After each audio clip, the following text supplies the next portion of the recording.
Welcome to United Shades of Gray, Conversations of Race in America on WSGW. Now, here is your host, Kareem Bowen. Good evening, ladies and gentlemen. Welcome to another edition of United Shades of Gray, Conversations of Race in America. I am Kareem Bowen, and I will be your host for some amazing conversation for this next hour. We have in the studio with us my main man, the producer, John B., in the place to be. What's good, John? Hello, hello. Hello, hello. And all the way from the sunny shores. They're not sunny anymore. Well, they are all the right way now. from California.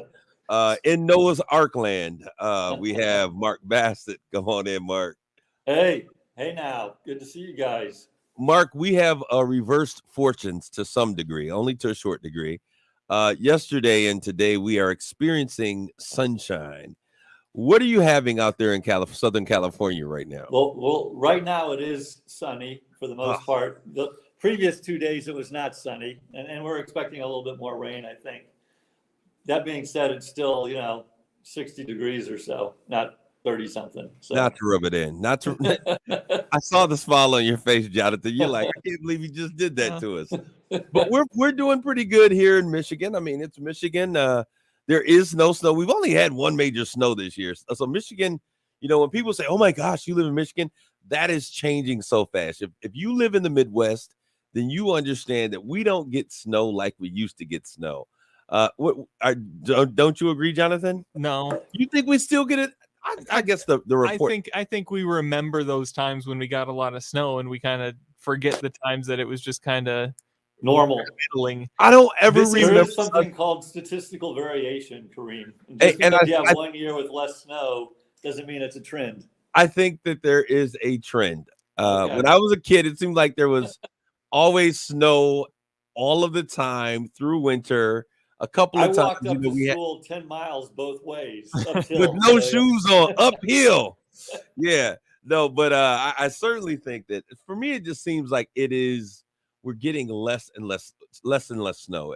We're getting our snow in larger portions. Like, we might have 2 feet of snow, and then we don't get snow again for another 30 days, and then we get another. We may be getting the same amount of snow, but it's not the same way. That's what I'm saying. So I'm sticking to it. All right. Today's Black History feature on Black History, since this is Black History Month, and I am the only Black man in the show. So I'll share the Black History feature for today. Hey, by the way, Kareem, Mary found out. And he interrupts me. I have 1 month. That is the shortest month of the year to get my Black History Month Wait back. a minute. I just want to. And he interrupts me. Go ahead. Found out that she's 0.2% either Ugandan or Sierra Leone or something like that, or Ghana. Well, we might be cousins if she's Sierra Leone. That's where I found out I was from. What did she do that with, Mark? 23andMe. I was wondering, because they give you percentages of. Have you ever done anything like that? Would you ever be interested? No, I'm too cynical. They're storing your genetic information and tying it to your name and to identifying. Just don't commit a crime, Jonathan. You're okay. Oh, yes. Yeah, we can't count on that. It's not a problem as long as you have nothing to hide. Hey, Mark, sometimes in life it requires us to do things that we would normally do, and we just don't want to help the government out. Yeah, I get it. Yeah, but anyway, so today's Black History fact, which was really kind of interesting to me, Charles Frederick Page, in the Annals of Avian History, whenever we talk about flight, we always think of the Wright brothers. They're often heralded as the pioneers of flight. However, a remarkable lesser known fact deserves place in the prestigious narrative. Charles F. Page, F for Frederick, a Black American inventor whose contributions predate those of the Wrights, was born into harsh realities in 1864, slavery. He went on to journey, did a number of things, but had great ingenuity. All right. His fascination with flight was not a fleeting interest, but a deep-seated passion. He spent his life savings to go on and to create his first flight machine, which he had intended to include in the showcase at the Louisiana Purchase Exposition in St. Louis. Louisiana Purchase Expedition that's kind of an interesting It's exposition. Yeah, Yeah. I mean, but it's just interesting that Louisiana Purchase. But anyways, tragically, his aspirations were thwarted. His design or his machine was stolen, but it did not stop him from claiming a patent for his airship in 1906 in April, preceding the Wright brothers' patent. His contributions, while overlooked for decades, have slowly begun to garner recognition they deserve. The city of Pineville, where Page lived and worked, has honored him with a historical marker, acknowledging his innovation and innovative spirit and contributions to the community. There's been a lot of conversations about this and really unearthing and digging deeper into finding greater relevance to be able to tell the story more accurately of this particular individual. But it was interesting. What I thought was interesting was that he was able to get a patent in that time. And I guess, only free folks, I guess, after he became free, was able to get a patent because blacks weren't allowed to own patents at that time. So it's very interesting. So that is our Black History fact for this particular day. All right. So Jonathan, Chosen, have you watched it? Have you seen it? Mark, have you seen it? Chosen. I've seen 2 episodes and decided I don't need to see this anymore. Oh my gosh. Why, Mark? I just thought it was cheesy, poorly done, poorly acted. It actually wasn't kind of a literal interpretation. They took some kind of artistic liberties, which is, I guess, fine, but I just didn't think it was very good. I know I'm one of the few Christians out there that doesn't think well of it, but I'm like, I'm not going to watch this. What about you, Jonathan? Have you seen it at all? Nope. Why am I not surprised? I said I'm going to get in here, and Jonathan is going to be like, Chosen, what are you talking? Let me Google this really quick. Is that what you just did, Jonathan? No, I was looking up when black people could take out patents. Oh, okay, good fact. What did you find out? The first black person to get a patent was Thomas Jennings in 1821. Wow. Okay. So, what I think is interesting though about this show, because Mark, I'm gonna make a shameful admission. I tend to agree with you. I was like so amped up. I'm like, oh my gosh, have you seen Chosen? And so when I watched it, I was like, this is like watching TV from 1978. Yeah. I mean, if it wasn't a religious theme, all those people that are saying it's great would say it sucks. That's what I believe. Yeah, it is definitely, it leaves a lot to be desired. But I'm going to tell you what I like. And this is one of those places or one of those things, Mark, where you're talking about they took some liberties.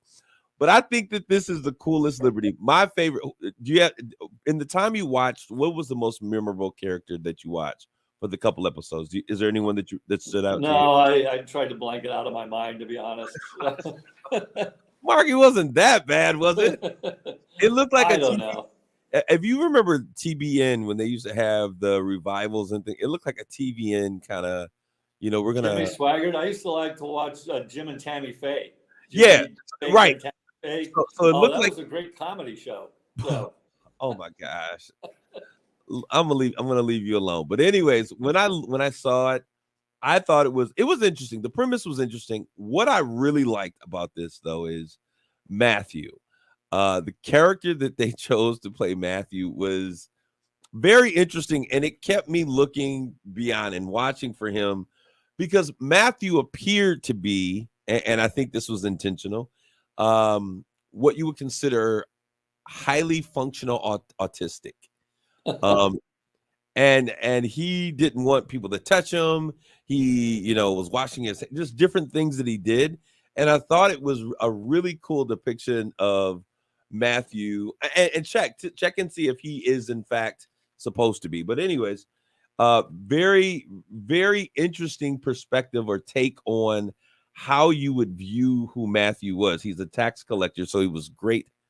I was just double. And is that why they chose those characteristics? Because he was a tax collector? I don't know. I just think that it was an interesting cast. But go ahead. Well, I think it's interesting making him a highly functioning autistic person because you look at how the book of Matthew starts, and it is going down Jesus's family tree, generation by generation, naming the parents, grandparents, great grandparents. Yeah, very much attention to detail. Yeah, And that's and that was the purpose of the Gospel of Matthew. But yeah, but I think that the way that it was written, or the way that his character is being portrayed by the actor, and I don't know if the actor is autistic, but it just appears from individuals that I've met, that I've known, and young people that they are actually celebrating, autism, and just kind of including that in the story and seeing how it plays out was very interesting to me. I thought it was interesting, Mark. Bah humbug to you. Well, anyways, for those of you who are listening, season 4, I think, comes out on Monday, Tuesday. And it's now going to the theaters, and they're releasing these like a couple at a time so that you can catch up on them. And so what I love about this is that we see faith in Christ taking center stage in conversations, in theater, in movies. So what are your thoughts? I asked a couple of questions here. How would you score from 1 to 10 the importance of faith in your life?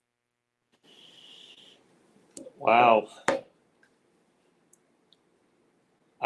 Go ahead, Jonathan, as I ponder this. I think we'd all as he ponders I think this. we'd all love to say it's a 10 out of 10.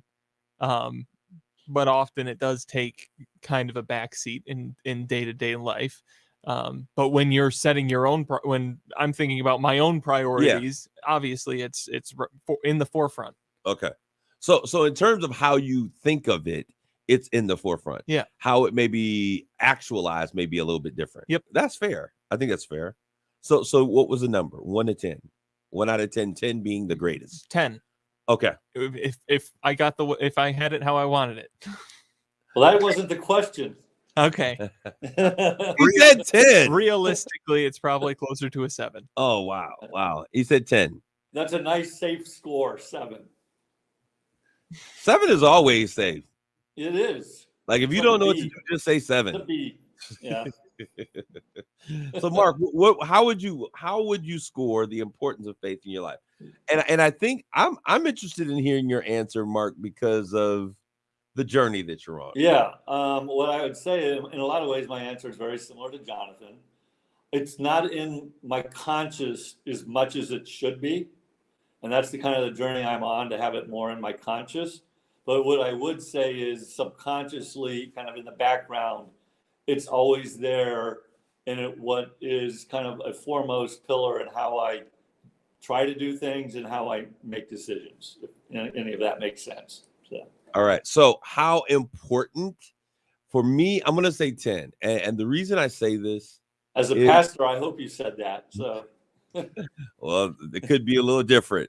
Yeah. But the reason I say that is everything that I do at this stage in my life, and it's crazy, because if you would have asked me the same question, 10 years ago, the answer probably would have been a 7, 6.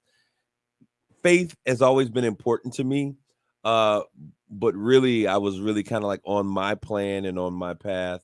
I now live what I would consider a purpose-driven life. So all of the things that I do in life at this stage are things that I think I've been purposed to do, and things that were kind of designed to really challenge people to grow to their greatest. Even this radio station, I think one of the beautiful things, and I say this often about this program, is really the time that I'm able to get to know you guys. I don't have time to sit down and just talk, and we don't always have time. Mark, you and I get together and do lunch every now and then. Now you're traveling all over the world, but this is a time for us to connect and to really, unpack and unravel some of the layers and get to know each other. So everything that I do is kind of purpose driven in this stage in life. And so I'm excited about it. So how important is it that others know that you are a person of faith? How important is it for others to know that according to the Bible, it should be very important. Well, I'm not saying I'm talking about you personally. Yeah. How important is it for others to know that you are a person of faith? I think for me, I'm not going to go around saying it out loud. I'm a Christian. Yeah, I'm not like hiding it or anything, but I want to live a life in such a way that when someone finds out that I'm a person of faith and that I believe the word of God, they go, "Oh yeah, that makes sense." That was so biblical and so like Timothy like. That was very good. Like you said, Jonathan's very mature for his age. He Oh, is. God. That was a Very, good very answer. very wise answer. Mine is very similar. It's not something I go around publicizing. It's also not something I hide. Kind of in my roles as in the kind of the real world or the material world as a leader, it's not something I publicized or explained any of my decisions based on my religious beliefs, but they frequently, if not always, were kind of a backbone of a lot of the decisions I made. Okay. For me, it's important. I want people to know that I'm a believer, but I don't want to tell them. So I'm kind of like you, Jonathan. I want them to say there's something. So this is interesting. Because of the fact that I want people to know that I'm a person of faith, I've had to do a lot of personal introspection on characteristics that are not consistent with Christ's design, if that makes sense. So I've been told, Mark, and I know you're going to find this really, really hard to believe, that I'm aggressive. I'm an aggressive. I wouldn't use that term personally, but I'm not surprised other people say Then that. Mark, you talk. If you were gonna, I thought you were gonna agree. But how would you? What term would you use to define? I would me? say you're transparent. You say what you want us. You know, you're going to say what you believe. I don't. Passionate. Again, I most people would say I'm aggressive as well. I just don't view it that way. But I know that that's what a lot of people would say about you, just as like what they'd say about me. Okay, so Jonathan, you said that the word is passionate. Passionate. Yeah. How do you really feel, I would Jonathan? say I would agree with the idea that you're aggressive, but not in a Negative, angry way. right? You can be aggressive in any direction. Yeah. No, I think I am, but I think that sometimes, yes. You're Someone not said- afraid to speak your mind. You're going to be authentic to what you believe and what your feelings and your perspective. And sometimes I think my passion overrides. And I'm gonna be very honest with you. Okay, we can tiptoe around this. People frustrate me sometimes. I love people, but when they get on my nerves, I'm the kind of person like, you're really getting on my nerves at this point. And so it's a bit of honesty that I don't think that we're used to, Mark. But I have to learn everyone isn't this way. I wish they were, but they aren't. So I'm learning that if I want people to know that I'm a believer, then sometimes you've got to tamper down on how we are and really challenge yourself for some character development and some changing in terms of who you are. Absolutely. I say what I mean and I mean what I say. All right, last question. How important is it for you to share your faith? This is kind of what we were talking about. How important is it for you to share your faith? At this point in my life, I'm still trying to understand what it really is and I'm not in that stage yet. Again, I try to live my life by faith and make decisions and try to impact others through my faith, but I'm not in that stage yet of kind of proclaiming my faith. Why not, Mark? I don't know. That's a great question. Because I'm not pleased with where I'm at, maybe. I don't know. That's an interesting question. We're going to have an offline conversation Yeah. about that one, Mark. Yeah. What about you, Jonathan? When I see that it could help someone, I'm all for sharing it. Usually those conversations go kind of, hey, you believe what you want to believe, but you're coming to me, you're talking to me about something that's really tough. Here's my perspective as a person of faith. You can ask me questions. You can listen, you cannot listen. It's up to you. But I approach problems from that perspective a lot, but it's normally in hard times, more or less, that I share that faith because I think it gives a lot of hope. Okay. And I think it's important. So for me, I like to share my faith. Of course, as you said, I'm a pastor. It kind of changes things. But even in regular conversations, but this is the thing. And I think that this is where we sometimes get kind of crazy with the proselytizing. I want to share the essence of who Christ is. Okay. Mm-hmm. In conversation. Mark, when we started our initial conversations, we had conversations about the essence of the gospel.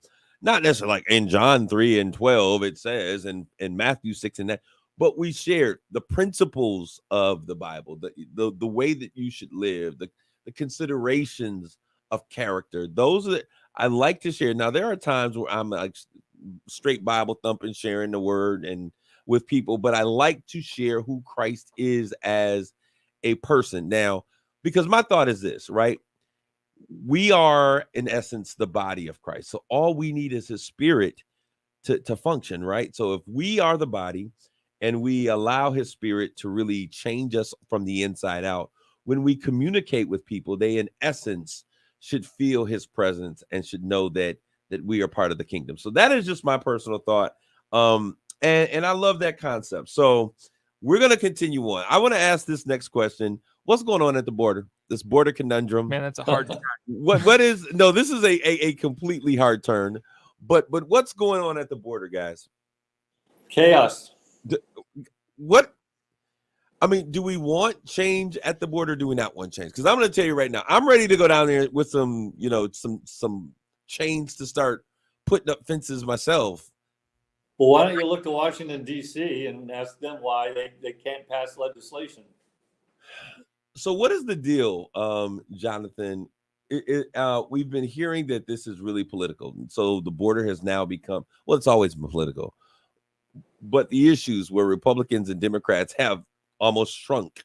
So the Republican Democrat thing in the border situation, from my point of view anyway, when you're talking the federal government, 6 one, half dozen the other. They both want immigration to continue because it's a talking point for either of them. It benefits one, it benefits the other. As long as illegal immigration continues across the border, they're both benefiting. Go ahead, Jonathan. Sorry. What I'm finding interesting is the struggle of states' rights in this whole thing with Texas. It's interesting. It is, because the state said, okay, we're going to secure the border then. And the federal government said, no, you're not. Yes, we are. And that's becoming more and more. Take down the razor wire. No, you're not going to secure the border, but we're going to pass a legislation to secure the border. Does this make sense? Well, go ahead, Mark. Yeah, I mean, at this point, again, this kind of gets back to my thing around politics of it's just repugnant what goes on in the state of politics at every level. And no side wants the other side to have a positive talking point. It's crazy. So there's no ability to actually get anything constructive done. There's no willingness to compromise. There's no willingness to work together. There's no all for the sake of they want to win the next election. And it's not about, well, what's right for the country or what's good for people. It's about maintaining power or gaining power, not losing power. And it's just, that always existed to some extent. I think it's been perverted over the last 20 or 30 years to really ridiculous levels. And something has to change or it's really everything's going to fall apart. And so someone asked a very interesting question. What would effective legislation for the border even look like right now? What would that even look like? Yeah. I think a big sticking point is the distinction between legal immigration and illegal immigration. As long as those two things get confuddled and get crossed over. Confuddled. Okay. As long as people interpret one for the other and don't make a distinction between the two, politicians win. They get to continue to play that game. The second that people start making that distinction and actually acting on that distinction, that's another problem. I think there's going to be a possibility of actual headway. The crazy Confuddled is an actual word. I went and Googled. Oh, wow! Did you know it was an actual word? Did you doubt my vocabulary? I did. Wow. Okay. My man is pulling out these words. Confuddled. Make sure you keep that thesaurus right next to you. I think Jonathan needs his own show. Words with Jonathan. Well, as it relates to this border thing, it's crazy how I am evolving as I look at what's taking place. And I am becoming more and more border control. Put up the wall. Build no wall. No, I think everybody believes there should be some control at the border. It's kind of like what Jonathan said is, what does that mean and how do you? But I just think if people are willing to work together and compromise, anything can get solved. That's just not happening here. We're going to have to take a break on that. We'll be right back with more United Shades of Gray.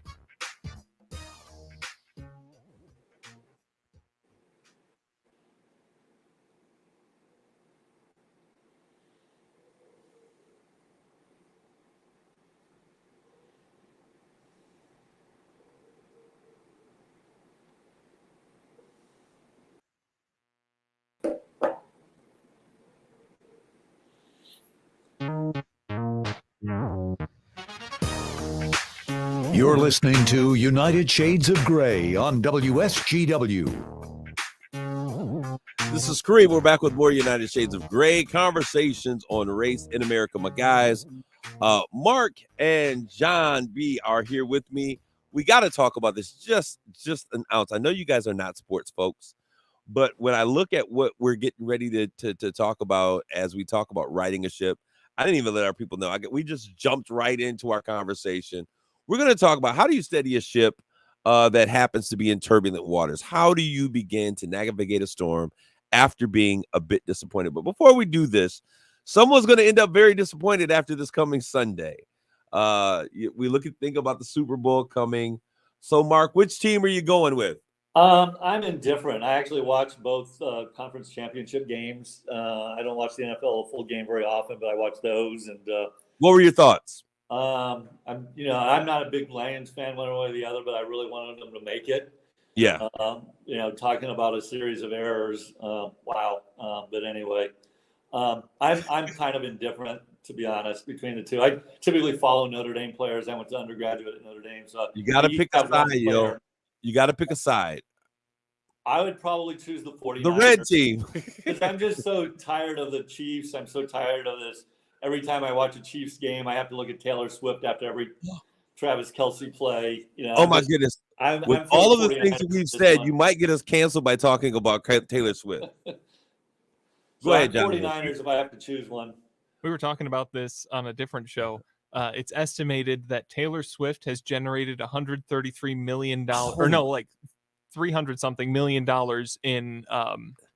in funding revenue. I mean, and little girls wanting to go to games, probably driving a whole new target population that never goes to football games. The Swift effect. Doesn't that sound like a real thing? Well, it is a real thing. It does, yeah. Well, okay, Jonathan, so which team are we rocking with? I'm 90% sure I'm not going to be watching the Super Bowl. What are you talking about? I don't know the last time I watched a Super Bowl. Oh, my gosh. Are you working at that time? No. Are you American? I kind of pay attention to it. I don't watch I certainly don't watch the halftime show or all the pregame. Oh my God. That's the best part of the whole thing. Then why are you watching it? You know what? Mark, we've often looked at Jonathan. We talked about how mature he is. Yep. The more I look at him right now, he's looking less American and more like a nice. How old are you again, Jonathan? What is the deal 25. here? Jonathan's 25 going on 85. That's my gosh. So you guys are not watching the game. Okay, so the Lions, I've never been a Lions fan like you, Mark. I've never been a big Lions. That's never been my team, I should say. But I support the Lions. And when I even bought a Lions sweatshirt because I was, gonna do the Lion tailgate, and it didn't work out very well. They probably wish I would have kept the shirt in the store. But so my team has always been the 49ers, right? Since their last. Why? Because I love their old school quarterbacks. Come on, Joe Montana? Absolutely. He was the man growing up as a young kid. I've always liked them. So I'm glad I've had an opportunity to go to their new stadium and meet some of their, players. But that has always been my team, the 49ers. So I'm excited. I do hope that they win. I am sick of Taylor Swiftie and Travis Kelce's stage romance for business. I'm over it. You think it's fabricated? I don't know. If I go according to what the New York Times says, their article, I'm going to leave that out of it. But no, the New York Times came out with an article that said that it was staged. The Times or the Post? The New York Times, I believe it was. Yeah. Wow. And which was quite interesting because it was interesting. So I'm not going to say Taylor Swift doesn't need more revenue. Why does she need to do it? I don't know. Maybe she wants to sell. I don't know. I don't know. But anyways, I'm over it. Right. So let's get to what we really want to talk about today. Go 49ers. I thought Mark was going to say he liked the red team. I was going to say, Mark, they both were in red. But anyways, we're here. I want to talk about how do you steady a ship in turbulent waters. This may seem like a deep and philosophical question, but we're going to bring it right down to mainstream. We're talking about rebounding from disappointment. And it was interesting because I started talking about football because, and Mark, you said it perfectly. When we look at what happened with our hometown Lions, We were anticipating so many great moments. We were anticipating an actual Super Bowl berth. But we could blame, a failed catch, a failed play on a fourth down between the Lions and their historic trip down Super Bowl lane. Do we blame the coach? Blame the receivers? People want to blame the linemen, blame the defense, blame. How do we begin? And Mark, this is going to be an interesting conversation. I'm interested in hearing what you have to say.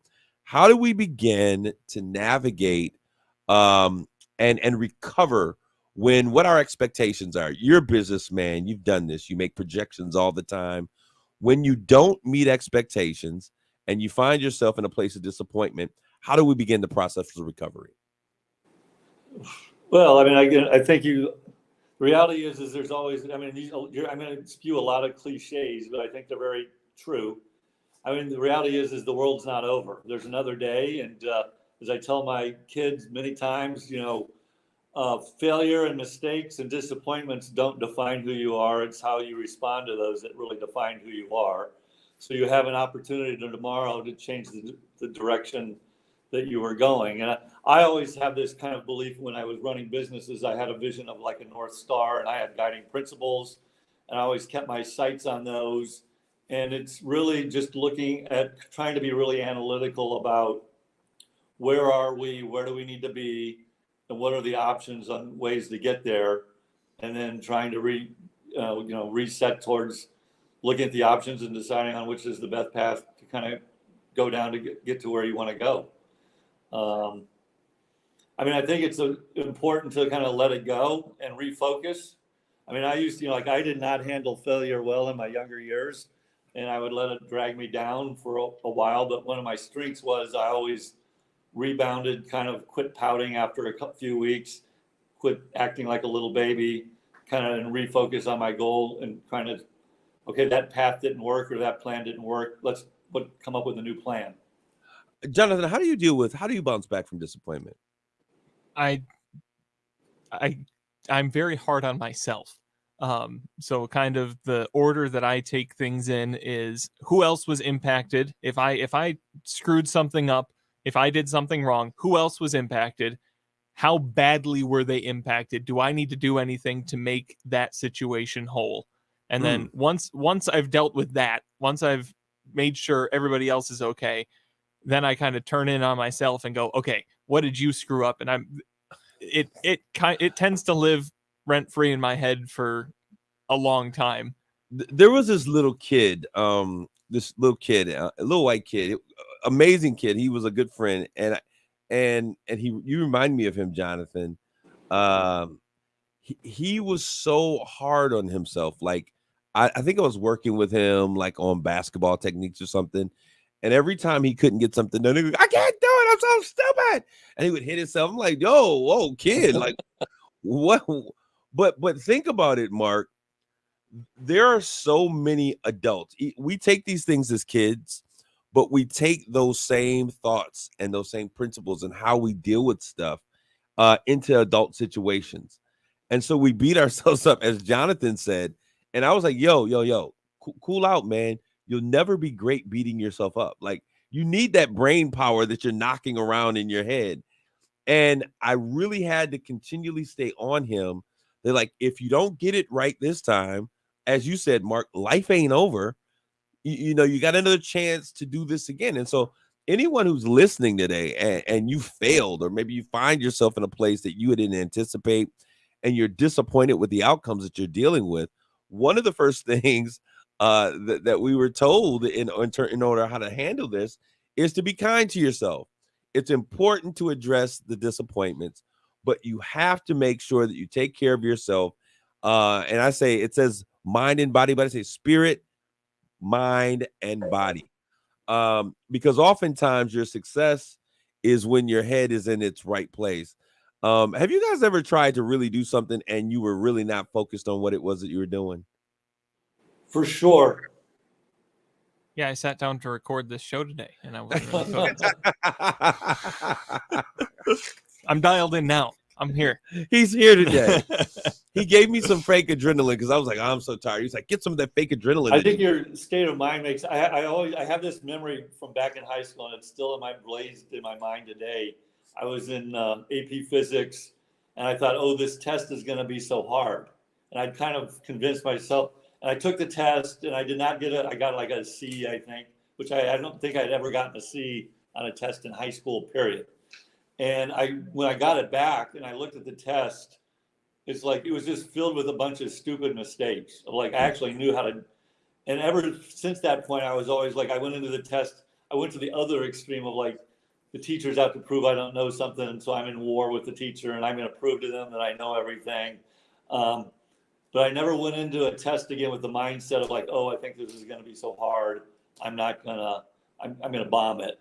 And I think that illustrates a pretty good point, though, because it wasn't the failure of the test wasn't the like getting a C on the test wasn't the failure in that situation. It was the mindset that you went into it with, and you learned from that failure and moved on and used it as a springboard to grow. You know, in dealing with sports, and it's interesting, I would always tell guys when they would be in a shooting slump, like this is not has nothing to do with you're on an elite level. It has nothing to do with your ability to do it. You know, we don't realize it, but most things that we do are 90% mental and 10% physical. And so it's how we're feeling. How are we emotionally well? Are we taking care? Are we thinking through that process? And so, folks, when you find yourself in a jam, it's not your execution. It's not your ability to do it, your capabilities. It is oftentimes your mindset. That's why I always talk about the power of a winning mindset. So it's very important for us to understand this. So the first thing you do, take care of yourself, spirit, mind, and body. The second thing, surround yourself with good people. I got some good people that are here today. Came in a little fatigued. Jonathan gave me he didn't give me anything because people might think that it's something different. He gave me a really quick pep talk, like grab some of that energy you had on last week. Let's put it into play. Mark, how important have you found the people surrounding you to the successes you've made? Well, again, just putting it, I've spent a lot of my life as a business leader or a business person. You can't go through life alone.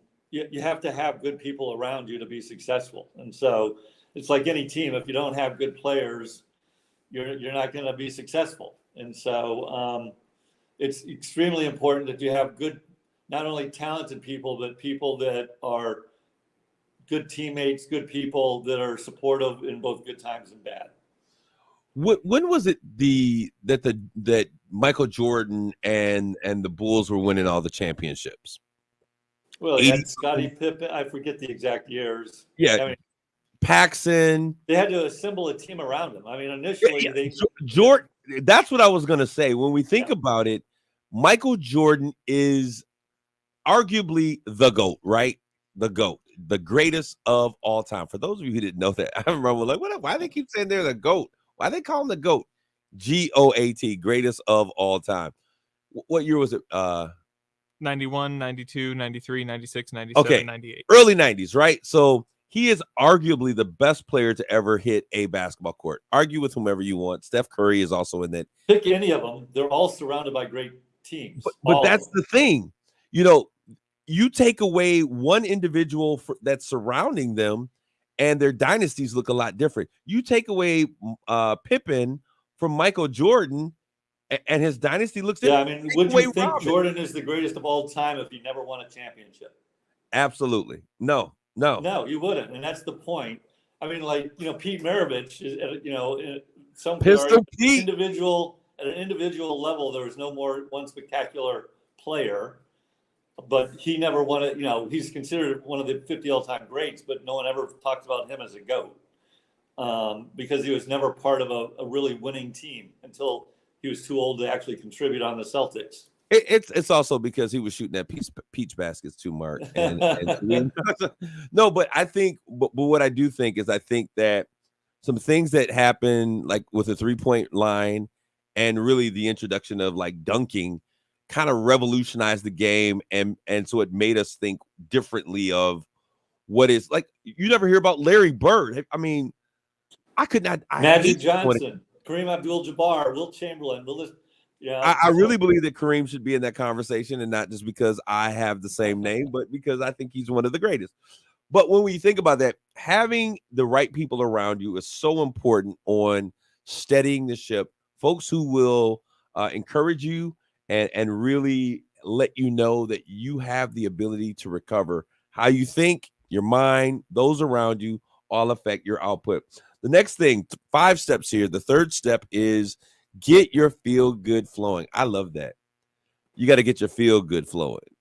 How you get your feel good flowing, Jonathan? I absolutely when I mess something up, I absolutely do not get my feel good flowing. Really? I dial in, and it is one of those, okay, I'm going to grind away at this problem until it's not a problem, and that feels really good once you complete that task. But it's a burden. I'm a lot like Jonathan in that sense. Are you serious? This is probably one of on your list. When I took a glance, this is my hardest one when I'm in the middle of something. I just get super laser focused, and in a certain sense, that's actually I think it's a strength during times of crises, because you are so focused on how do I solve this issue, how do I guide people out of this issue, leads to some pretty amazing solutions. But it's never you're kind of under siege during that period of time. It doesn't feel good. I'm jumping off the boat with you guys if we're heading into turbulent the water, because I'm not doing that. I'll tell you, I don't let stuff, like, I'm not a person, like, if something tanks it and like, wow, oops, I'll get ticked off. I'll be disappointed, but I don't allow it to really fester, because I'm not my best when I am like worried and concerned and stressed out and all. So I've got to have an open mind. I have to remain positive. I have to keep the light in, and I let it go. So I'm not one who holds on to those types of things. I let it go really quick, and I'm like, and that's okay, one of my biggest struggles, is to let stuff go. It really is. Why do people struggle with letting stuff go? People out there, why do you struggle letting things go? Why do you think that is, Jonathan? Eventually, and this is something that I've kind of learned to do. It's not a natural thing, but when you put your head down and you grind at something, eventually there comes a point where you could come to a conclusion that there's nothing I can do about this. It's broken. I messed up, and just move on. And letting yourself make that decision of there's nothing more that I can do about this. Me banging my head against this wall isn't going to do anything. And forgiving yourself for that is tough. That's, I think that's a big problem a lot of people have, is being able to letting go in toxic relationships, letting go. When do you, what is it? Who is it? Kenny Rogers. You got to know when to hold them, know when to run. And it's so interesting that so many people struggle with being able to let go of negative energy and negative situations, shake it off. No pun intended. Taylor Swift coming at the Super Bowl. Shake it off, and then continue progressing towards something different. That has never been one of the things that I've struggled with. So I'm thankful for that. Jonathan, people love your answers. So take this as a learning experience. So once you're able to get your feel good, first of all, let me go back to that. One of the things I do to get my feel good flowing, I put on my headphones. If I don't have my headphones on, I'm putting on my Bluetooth speakers. I crank my music up as the songs that make me feel good, the songs that really get me going, get me up. I turn it up and I tune all of the negativity out, and I just have a party for about 15 minutes. I literally, when the word of God says, if you want joy, leap for it. You don't wait for joy to come to leap, but you leap to create in that. So I really create a party in my headspace. And then once I'm done, I stop, and then I start taking inventory of what's going on. But so once we get our feel good flowing, we take it as a learning experience. Do you have trouble? I know you're grinding at the axe over here, Jonathan, but when do you say, okay, I'm going to chalk this up as a learning experience? What is there anything that defines the line that you cross and say, okay, this is Well, going to be that's part of grinding away at Okay. it is you how do I make it right? How do I fix it? And then once you decide, okay, I can't fix it, what do I take away from it? And get everything that I can out of it, or at least try to, as a here's how to do it correctly in the future, and hopefully not do this again. because at the end of the day, if you learn something for it, then it wasn't a waste of your time. Exactly. Right? All right. So Mark, when you're chalking it up as an experience, how do you begin to reset the clock to start over again? It's time, obviously. I think I do some of the same things you do. I tend to like music. I love music, so I'll listen to music. A little note there. Mark has an amazing music collection. Absolutely amazing. Yeah. About 2,500 vinyl records. I don't know how many digital songs, but anyway, the other thing I like to do, because my mind, being alone at times can be dangerous for me because my mind is so focused at times. I like to watch kind of lighthearted, mindless TV, because that's one space where it takes me totally out of thinking about things, and I just mindlessly watch kind of fun, either comedy or action kind of things. I don't want something serious. I want something positive, and that tends to kind of pull me out of it a bit. Okay, Mark, you got to give me, what is your guilty pleasure when you talk about mindless TV? Well, I think I love Hallmark movies. Oh. Romantic comedies. I love because I'm a romantic at heart. So I like to watch Hallmark movies, rom-coms, I love rom-coms. What about you, Jonathan? I'm into when I'm feeling like that, and when it's just, hey, I need to forget what's going on, any media junk food. So like literal, like, I don't want comedy shows. I think they're dumb. But I'll turn on something that's supposed to be like a sitcom or something. I think it's so dumb, but I'll sit there and watch it. Action, like comedy action movies. Yeah, I enjoy those a little bit more, and it's easier to get into them. But I don't want to think. It's funny that you guys are saying this, because I always tell my mom, I'm like, Mom, you have no sense of humor. Like, she'll be like, what are you doing? And when I get in that space and I just got to like check out, I'm turning on Happy Days, Laverne and Shirley. Yeah. Like Beverly Hills Billies. Man, oh my gosh, yes. I want to listen to Ellie Mae and Jethro say stupid the stuff. Gilligan's Island. I dream of Jeannie. I just want to get as far away of having to deal and cope with that stuff. And it just makes me laugh. And it's funny because my mom's like, you like those dumb shows, don't you? I'm like, oh my God. I watched The Jeffersons. I promise you. I think I've seen every season of The Jeffersons like a million times, because it's just the mindless sense of humor that just kind of brings those endorphins going. Once you get those endorphins going. Was it Lenny Kravitz's mom? The Jeffersons? Yes. Married to the white guy? Yes. Yeah. Okay. Yeah. Roxy somebody. Yeah. That was his mom on The Jeffersons. But once you get those endorphins going, you can get back in the game.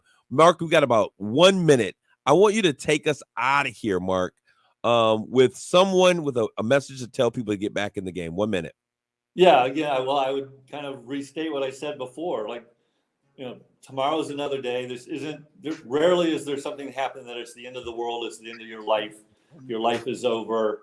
Kind of turn the page, and ultimately you'll be defined with how you respond to the letdown, the failure, the mistake, the disappointment, whatever. How you respond to that will define you as a person going forward. Stay focused on where you want to go and keep plugging away at it. Gospel artist Donnie McClurkin said, we fall down, but we get back up again. And so I just want to encourage those of you out there, if you're experiencing hard times, if this 2024 did not come in the way that you wanted, you're a bit disappointed, take some time, take care of yourselves, laugh at yourself, shake it off, in the words of Taylor Swift, and get back in the game. See you guys soon. Enjoy yourselves. Take care of each other. God bless you. Grace and peace.